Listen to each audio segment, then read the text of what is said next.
Well, welcome along to Oulton Park, everybody, for our only race that we've got coming up today for the Eden Porsche Club Motorsport Open Cup and 911 Challenge, to give it its full title. For the moment, the sun is shining. It's still a little bit breezy here at Oulton Park, as you can see from the trees in the background, and you were probably trying to tune in earlier on maybe to see this race scheduled to happen slightly earlier on today, but we've had a few incidents out on track today, which means that a revised timetable has been issued for this afternoon, which sadly means that we'll only see once out onto circuit the Porsche Open Cup, I'm afraid, to enable at least some racing to take place. So we've had incidents, drivers have all been fine, but barrier damage has been very much the order of the day. Let's guide you through the grid for this one, and it is based on their qualifying times from earlier on this morning when it was damp out there on circuit. Archie Hamilton, who won both of the races at Anglesey, starts from pole position, and alongside is Jody Sloss.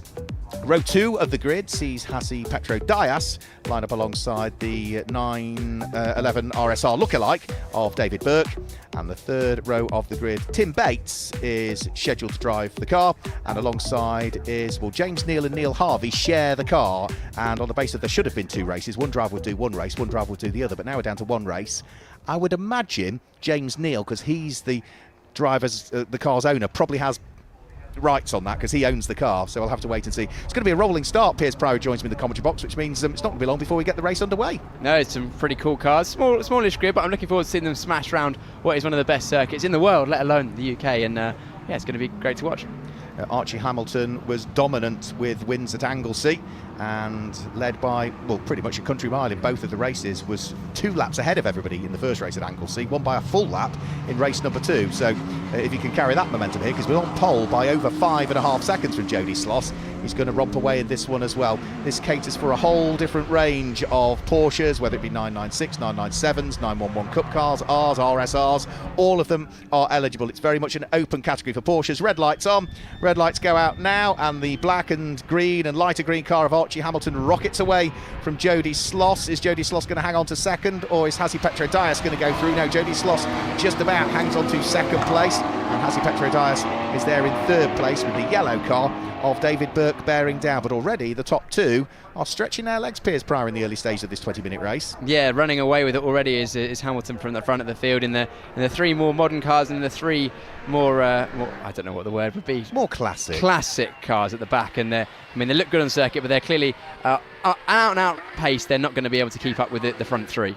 Now, it's good to see that this category, we need a few more cars out there. It's to encourage owners of, whether it be some of the more modern cars that are no longer eligible for the Carrera Cup GB, for instance, or some of those that have that classic 911 shape, to come out and enjoy them. And it is just a series as Tim Davis looks to try and get the overlap on David Burke. He's not quite going to squeeze his way through there, though, so they remain in the same order as they jump over the curbs, flick their way left and right, and then left again as they head out of the Britain chicane and over Hilltop. Yeah, this is a very technical part of the circuit with the 2 chicanes. Britain's followed by Knickerbrook. Knickerbrook is so easy to lock a brake, downhill braking, a bit bumpy. Have to click the first curb, keep it nice and tight between the second and then the third apex, and then it's all about the exit as we go up the hill towards through. It's a nice slide through the exit there.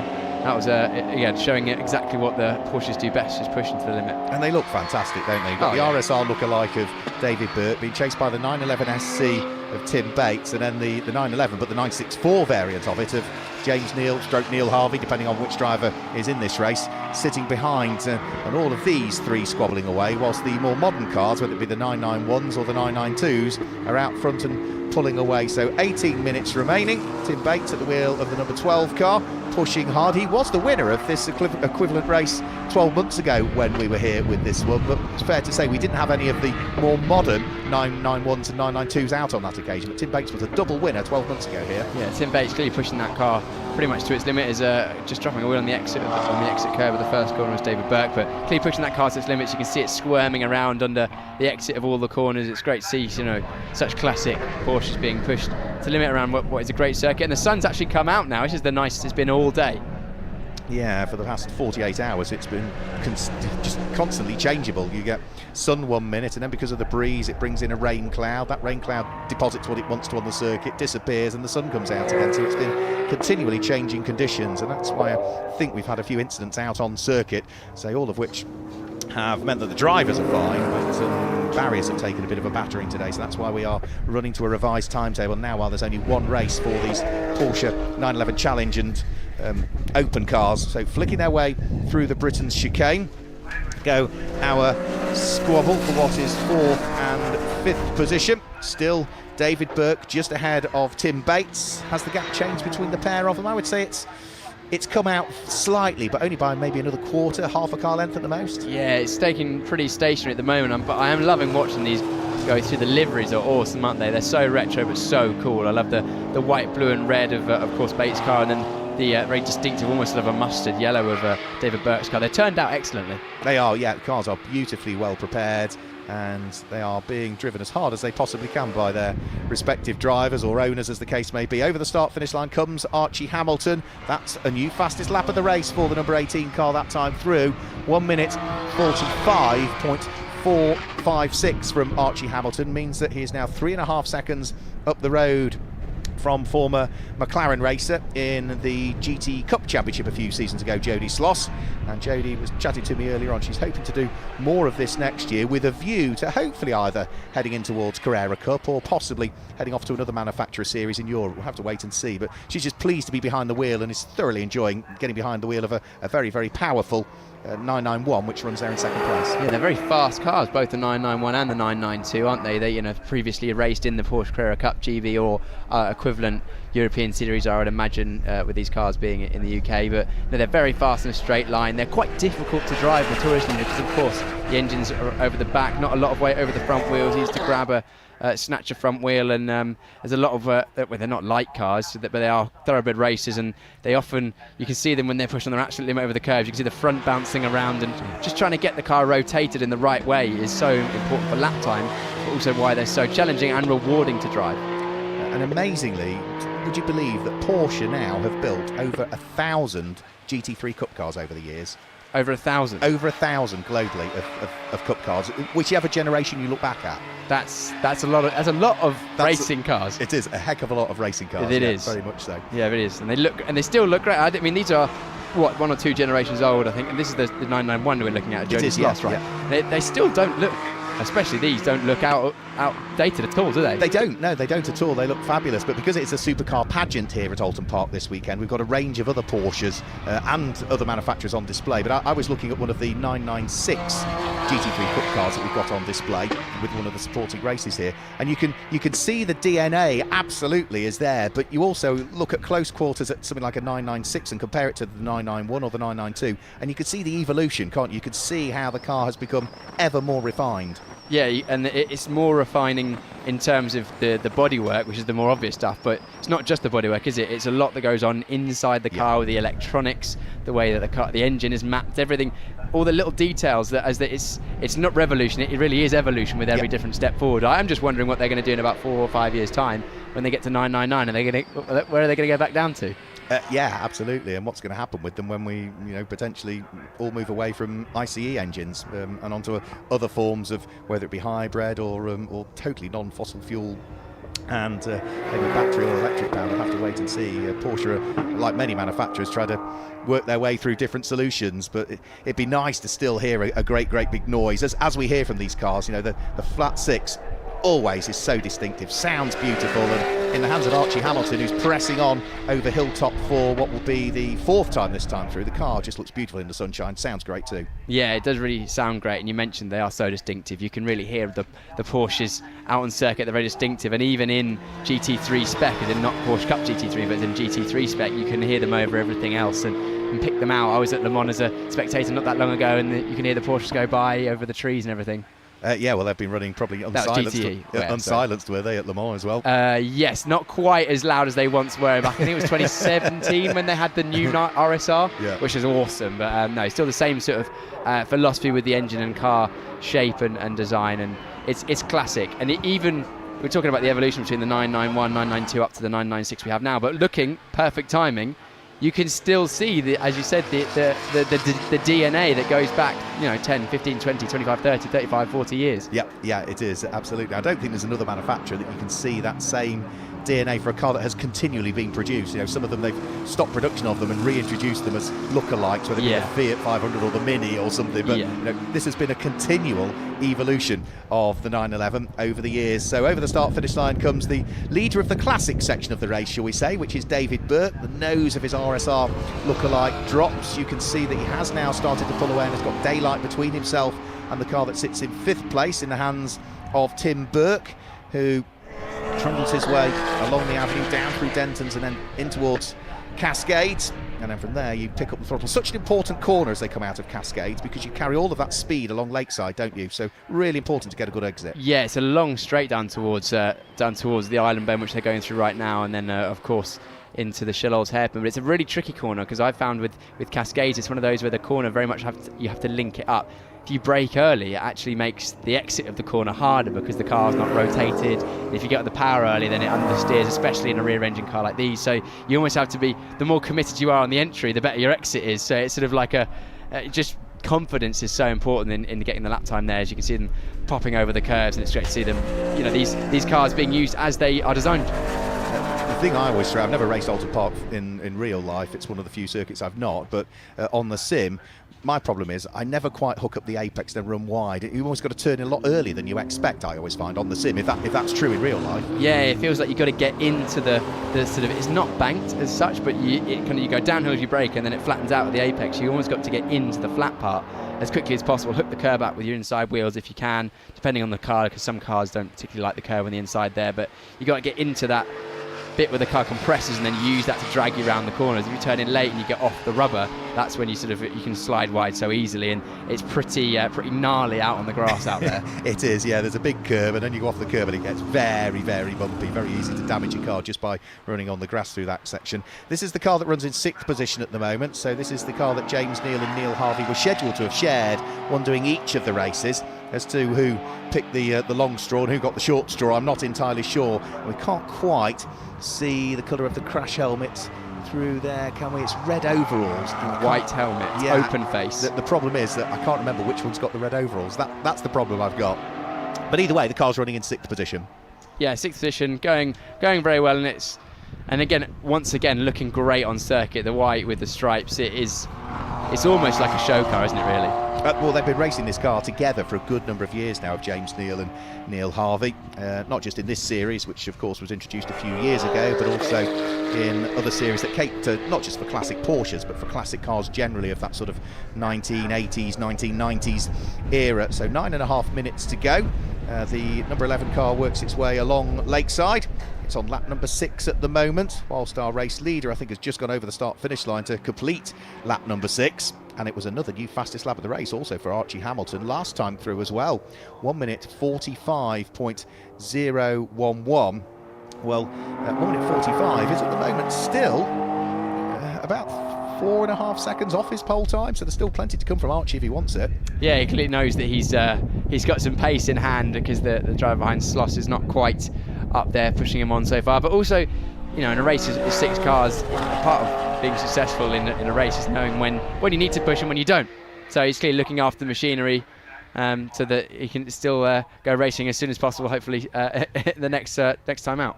Yeah, well, next time these cars are scheduled to really stretch their legs on the 29th of July at Silverstone on the Grand Prix circuit, with what hopefully will be 2 25-minute races there. And then their season finale will be at very much the shortest circuit of the year, which is Brands Hatch Indy Circuit on the 3rd of September, where another 2 25-minute races will be taking place. And I think that's the Festival of Porsche that takes place down at Brands Hatch on the 3rd of September, if memory serves me correctly. Back to the race leader, who is just heading up Clay Hill and in towards the daunting area at Druids. Now, Druids is such a daunting corner. You grab both apexes almost round through there, but just talk us through Druids as a race driver. You've done it in single-seaters, but it is a daunting right-hander. Daunting is exactly the word I would use. I've driven around here actually only in what was at the time British F3 cars, is now GB3, and the apex speed in those cars was well over 110, 120 miles an hour, I think, and these will be nudging 100 miles an hour probably. And yeah, it's crazy because you can see the wall right there as you turn in, and it's not far away at all. And you've also got a blind exit, so you're just driving into where you think the circuit's going to go. And it is a technical corner. You have to come back from the right-hand side to the left, open up the corner, then you have to roll on the brakes, and you depending on the car, you either hit the first and miss the second, or miss the first and hit the second, and it looks like there's an issue there. Yeah, smoke coming from the tail end of David Burke's car. There was a big puff as he came through the chicane, and there's a big puff of smoke as he heads down in towards the braking area for Hislops. He's going to still take the corner. I thought he might have opted to go straight on there and park the car up, but no, he's pulled the car off and is going to head towards the marshal's post that's on the inside there. And sensible driving, that getting the car well and truly out of harm's way. That is the sign of a sensible and experienced driver. He knows he's got the problem, he wants to get the car out of the way quickly, but look at where he's parked it. We don't even need a yellow flag. Brilliant. That is absolutely exceptional driving, because, yeah, as you say, don't even need a yellow flag, so the rest of the drivers can carry on with their race. And exactly, here you go, Hamilton going through that very section and can still push on. Yeah, and thankfully it doesn't look as though there was any oil down as well, because otherwise Archie Hamilton would have very quickly realised that grip was at a minimum there. He's got a bit of traffic to deal with in a few moments, so he's just about to come up and catch the car that will now be running in 5th position, which is the James Neil Harvey car. And that car should move neatly out of the way. And here we get a classic example of the evolution of the models, don't we? From the 964 to the 992, and you can see, as the cars head towards you, squint your eyes a little bit, they look identical, but yeah, the DNA is definitely there. DNA is certainly there. One of the main things you can see is the difference in the rear wing is that 992 flashes over the cement dust that's been put down from a previous spillage. But yeah, the rear wings have come on a long way. Yeah, the aerodynamic understanding's come a long way, and it's also far more squat and a lot wider, isn't it, the 992 compared to the 964? Yeah, 964 is quite a narrow car. It probably quite suits this Oulton Park circuit, because, you know, especially in a GT3 car, Oulton Park can feel a little bit clumsy at times with the chicanes and the narrow sections. But I'm sure that 964 feels great. Yep, so sweeps his way round through Lakeside with just under 5.5 minutes to go, leading by nearly 10 seconds now from the number 21 car of Jody Sloss, who is there in 2nd position. Hasi Petro Dias sits there in 3rd place. 4th place is Tim Bates. 5th place is, well, we guess it's James Neal that's driving the car there in 5th position. But for our race leader, he is going to chalk lap number 9 into the books before too much longer, over Hilltop and in towards the braking area for the right and the left flicks at Hislops. And thankfully, the other thing David Burke did that I didn't really allude to is that when he got the problem with the car, he was off on the left-hand side of the circuit, so he was even staying off the racing line, wasn't he? So if he was dropping fluid, it was not going to be where people were going to hit it. Yeah, anyone who's either thinking about getting their racing licence or is a new racing driver, that is exactly what you should do if you know you've got some sort of problem, especially an engine problem, which could potentially cause... That was close. Well, the problem is he was indicating to the left, which to me, if I was Jody Sloss behind, I'd think, well, that means he's going to pull to the left, so I'll go to the right. But I think what he was indicating to do there just confused Jody for a split second. And yes, adjustments had to be made by both drivers there. That could have had a very different outcome. That could have had a different outcome. Luckily, everyone made it through unscathed. I don't know whether there was actually any contact. It was close to it. It was very close, but everyone's carried on. But yes, what were we talking about? Oh yes, going down. Anyone who's actually watched the car pull off did exactly what he should. Found he had the incident, pulled well off the racing line, tried to keep off the racing line as much as possible, then pulled to a safe space right at those marshals, and preferably where, if you're safe to do so, preferably where it's not going to cause any impedance. Yeah, so absolutely ticking every box there was David Bates prior to that retirement. So Jody Sloss has dealt with the traffic. Our race leader Archie Hamilton has got more traffic to deal with. This is going to be Tim Bates, who runs in 4th position, is going to be the next of those to squeeze his way through. So that is the man who leads, let's say, the classic section of the race, for want of a better term. Archie Hamilton still pressing on. And even his last lap time, considering that we are deep into the race now, his last lap time compared to his best lap time, still only half a second difference between last lap time and best lap time. So he's lapping consistently as well. Yeah, clearly pushing on to some extent. You mentioned still about 3 seconds off the pole time, but potentially the circuit getting a little bit slower after those showers we've had this morning, maybe the bit of oil that's gone down and the other races. And but yeah, consistency is key. Yeah, maybe also, some of the rain that we've had, because it was heavier rain as well, has just washed away any rubber that was there as well. So we haven't had that much racing over the course of the last few hours because of the delays. Otherwise, the track might have rubbered in a little bit more. So we are heading towards the final 2.5 minutes of this race. Tim Bates in the number 12 car, still sitting there in 4th place. So he was the overall winner in both of the 911 challenge races that we had here 12 months ago. So that was when the grid was comprised exclusively by the classic model of 911, rather than the newer 991s and 992s that are part of the series for this year. So over Dearly, he will head onto what should be, I would imagine, his penultimate lap of the race now, Tim Bates. And next of the cars that is going to be wanting to place a lap upon him is going to be the 2nd place car, which is just appearing in the distance now, which is the number 21 car, largely blue and grey and yellow, in the hands of the young Scottish woman, Jodie Sloss. Yep, Jodie Sloss pushing on continually to try and improve the lap times. Last lap was a little slower, 0.3 slower than her personal best, so not far off. Tell you who is pushing on is Peso Dias in 3rd place, and his last lap of the race was his fastest. 51.260 from Hasi Petro Dias at the wheel of the number 6 car, who we haven't seen a lot of. Very similarly livery to the race leader Archie Hamilton's. Jodie Sloss also sneaks her way through and places a lap on Tim Bates as we go back to our race leader, who is now on his penultimate lap of the race. So 1.5 minutes to go. He will complete this lap, and Archie Hamilton will be heading on to what will be lap number 12, his final lap over the course of the 20 minutes. And remember, because of the amended timetable, it will not be a second race for them. There is the 3rd place car, so teammate to Archie Hamilton, running in 3rd place as things stand. There is the 2nd place car of Jodie Sloss as she heads round through his locks and up towards the right-hander at Knickerbrook.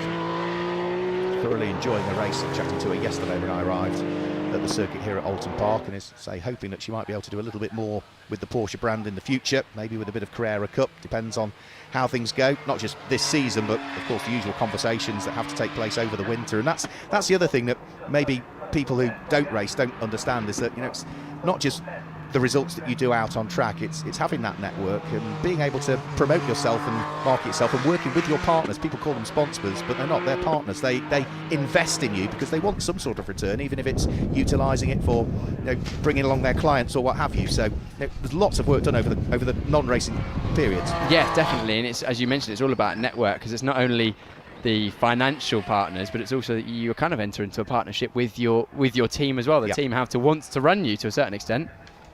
Yeah, new fastest lap of the race for Archie Hamilton again, that time through, 1 minute 44.222. So he's still leaving about 2.8 seconds on the table compared to his qualifying pace. So work still to do.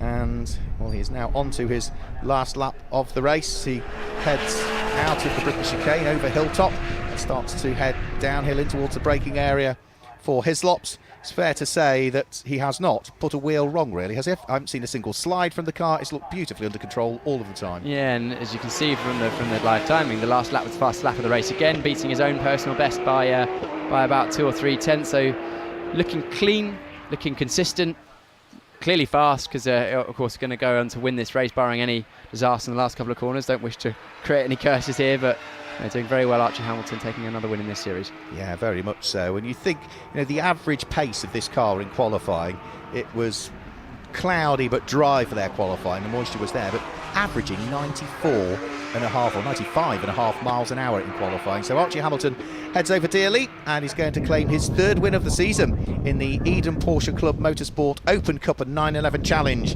here at Oulton Park. And it is not maybe quite as dominant as we thought, really. And I think that's because he was not lapping quite at the pace that he was doing in qualifying. Jodie Sloss will come through to finish in 2nd place. And it's the first of the 911s home and over the start-finish line. The lead advantage in the end, just over 19 seconds between Archie Hamilton and Jodie Sloss. Hasi Petro Dias should finish in 3rd, but this car might be off the lead lap. But another good result from Tim Bates. He'll come through and finish in 4th place. Great result for Tim Bates, of course, pushing hard earlier on in the race and got promoted due to the unfortunate issue that we saw with the other car retiring. But that's it. I can see pump in the air. He's clearly enjoyed his time on circuit. Yeah, Tim's been racing this Porsche for a really, really good number of years now, and is a thoroughly likeable man.